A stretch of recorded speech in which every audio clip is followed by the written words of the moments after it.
ఇండస్ట్రీకి ఫేమస్. అసలు బిర్యానీకి ఎంతమంది లవర్స్ ఉంటారో అలాగే ఇరానీ చాయ్ కి కూడా. కానీ మనం మార్నింగ్ తాగే పాల నుంచి మొదలుపెట్టి టీ పొడి, అల్లం వెల్లుల్లి పేస్ట్, ఉస్మానియా బిస్కెట్స్, అలాగే చికెన్, మటన్ అన్ని కూడా కల్తీమయంగా మారిపోయాయి. ఈ ఫుడ్ కల్తీని కంట్రోల్ చేయడానికి Hyderabad police commissioner VC Sajjanar గారి ఆధ్వర్యంలో హెచ్ ఫాస్ట్ ని ఏర్పాటు చేయడం అనేది జరిగింది. ఆ హెచ్ ఫాస్ట్ టాస్క్ ఫోర్స్ కి డీసీపీగా 2018 బ్యాచ్ కి సంబంధించిన ఐపీఎస్ వైభవ్ రఘునాథ్ గైక్వాడ్ గారు వ్యవహరిస్తున్నారు. వారు ఇప్పుడు నాతో పాటు ఉన్నారు. హెచ్ ఫాస్ట్ గురించి వారిని అడిగి తెలుసుకున్నాం. సరే, నమస్తే.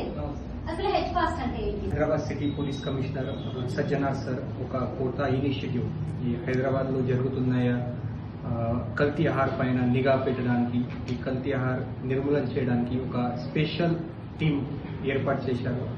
ఈ టీం అంటే H FAST Hyderabad food organisation surveillance team. ఈ హైదరాబాద్ ఫుడ్ ఆర్గనైజేషన్ సర్వీలెన్స్ టీంలో ఇప్పుడు 28 మెంబర్స్ ఉన్నారు. నేను డీసీపీగా ఈ వింగ్ మానిటర్ చేస్తున్నాను. ఇప్పుడు లాస్ట్ ఒక నెల నుంచి మన ఈ హెచ్ ఫాస్ట్ టీమ్ లో చాలా మంచిగా జనరల్ పబ్లిక్ నుంచి రెస్పాన్స్ వచ్చింది. పబ్లిక్ లో కూడా చాలా మంచిగా అవేర్నెస్ వచ్చింది. ఇప్పుడు మోర్ దాన్ 100 కేసెస్ కూడా దీనిపైన బుక్ చేశాము. సో ఇప్పుడే మన సైడ్ నుంచి ఒక టోల్ ఫ్రీ నెంబర్ కూడా ఉంది. అది జనరల్ పబ్లిక్ రెగ్యులర్ గా దీనిపైన కంప్లైంట్ చేయాలి. మన సైడ్ నుంచి ఈ అడల్ట్రేషన్ పైన నిఘా పెట్టి ఎవరైనా ఈ అడల్ట్రేషన్ చేస్తున్నారో వాళ్ళపైన సీరియస్ యాక్షన్ చేస్తాం. అంటే కేసెస్ బుక్ చేస్తారా సార్?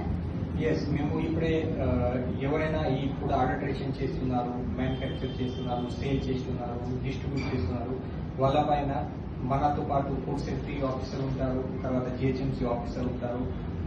ముగ్గురు కలిసి జాయింట్ ఇన్స్పెక్షన్ చేస్తున్నాము, జాయింట్ రేడ్ చేస్తున్నాము. ఆ జాయింట్ రేడ్ చేసిన తర్వాత ఈ ఫుడ్ శాంపుల్ కి కలెక్ట్ చేసి ల్యాబ్ కు పంపించేస్తున్నాము. అండ్ దీనిపైన చీటింగ్, ఫుడ్ అడల్ట్రేషన్ కింద కేసెస్ కూడా బుక్ చేస్తున్నాము. సార్, హెచ్ ఫాస్ట్ చేస్తున్నారు రైట్?